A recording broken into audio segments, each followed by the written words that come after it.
Sizcə ilk dəfə türk pulları nə zaman zərb edilmişdir? Söhbət üzərində türk yazısı yazılmış olan pullardan gedir. Adətən alimlər bunu 8-ci əsrdə Göytürk və Türkeş xaqanlıqları devrinə aid edirlər. Lakin 2025-ci ilin mayından Daşkənd yaxınlığında 6-cı əsrə aid olan pullar aşkar edilmişdir ki, həmin pulların üzərində Soqd əlifbası ilə türk dilində türk xaqan sözləri yazılmışdır.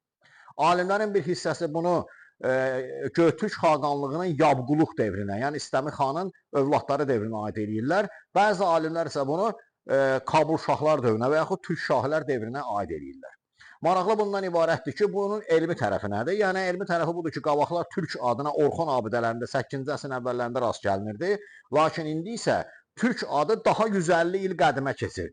Çünki 6-cı əsrdə o sikkənin üzərində türk adının olması bir xalqın adının daha qədim olduğunu göstərir.